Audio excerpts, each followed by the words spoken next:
Welcome to day 2 of ratio tables. So let's start with a warm-up. So go ahead and copy down this table, and we're going to compare printers to computers. So our goal is to find out these missing values in these boxes here. And remember, when we're finding these missing values, that we want to use multiplication or division to get to those answers. So let's do the first one together. So how do we go from 5 computers to 10 computers using multiplication or division? Well, that one is easy enough. All we need to do is multiply by 2. So 5 times 2 is 10. Now to create an equivalent ratio, I need to multiply the printers. 2 times 2 to get 4. So now I have created an equivalent ratio from 2 to 5 to 4 to 10. So why don't you go ahead and do the rest of these, and we'll check in and see how you do in a second here. All right, so to get the value for 8 printers, we have a couple options. The easiest, though, is to go from 4 to 8 is times 2. So then we do 10 times 2, gets us to 20.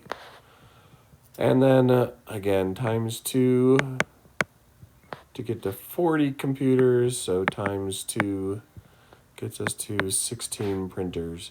So here are all of our equivalent ratios. We have 2 to 5, and that's equivalent to 4 to 10.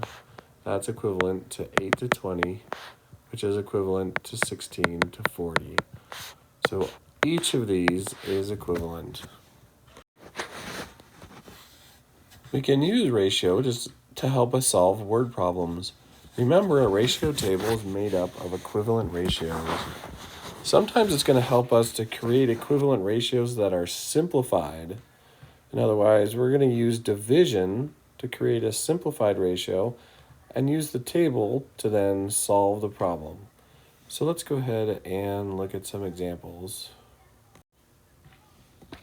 All right, so here we have an example where you're making sugar water for a hummingbird feeder. A website indicates you use 4 parts of water for every 1 part of sugar. You use 20 cups of water. How much sugar do you need? So in this case, we're comparing water to sugar. So I'm going to set up a table. Water to sugar. And our ratio is 4 waters to 1 sugar. And if I use 20 cups of water, we want to find out how much sugar that is, how much sugar we're going to need. Well, notice here, we can go from 4 to 20 by multiplying by 5. So then we're going to take 1 times 5 and figure out how much sugar that is. And 1 times 5 is 5. So now our answer is you need 5 cups of sugar. All right, so here's a similar one that I want you to try on your own. This time the ratio is 3 parts of water for every 1 part of sugar. And this time you used 9 quarts of water, and how much sugar do you need? So remember, you're comparing water to sugar. Set up your original ratio, 3 to 1. You have 9 quarts of water. Now go ahead and try and find out how much sugar you're going to use.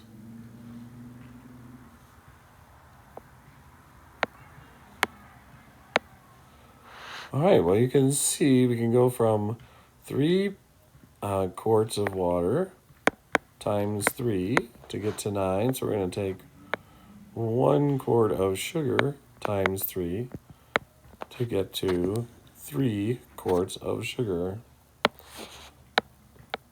So you need 3 quarts of sugar. All right, let's look at another example here. You're told your neighbor pays you $17 for every 2 hours you work. You work for 6 hours on Saturday. How much does your neighbor owe you? So this one, we have our money being compared to our hours. And we get $17 for 2 hours. We want to know how much money we get if we work for 6 hours. So here again, we can see to go from 2 to 6, we can multiply by 3. 2 times 3 is 6. So then we need to do 17 times 3. And 17 times 3 is 51. So your neighbor owes you $51 for working 6 hours. All right, why don't you try this one? So you're making a salad. The salad recipe states that for every 5 olives, you should use 3 croutons. You put 12 croutons in your salad. How many olives do you put in your salad? So here we're comparing olives to croutons. And we have a ratio of 5 olives to 3 croutons. You use 12 croutons and you want to find out how many olives you need. So go ahead and give that one a try. All right, we can see that to go from 3 croutons to 12, we can multiply by 4. So we do that to the olives. We multiply 5 olives times 4, and we get 20. So you need to use 20 olives. All right, so let's look at an example where you need multiple steps to get to the answer. So in this case, we have a nutrition facts label on a box of crackers that show there are 40 milligrams of sodium, which is another word for salt, in every 6 crackers. You eat 15 crackers. How much sodium do you consume? So let's go ahead and set up our table. So we are comparing sodium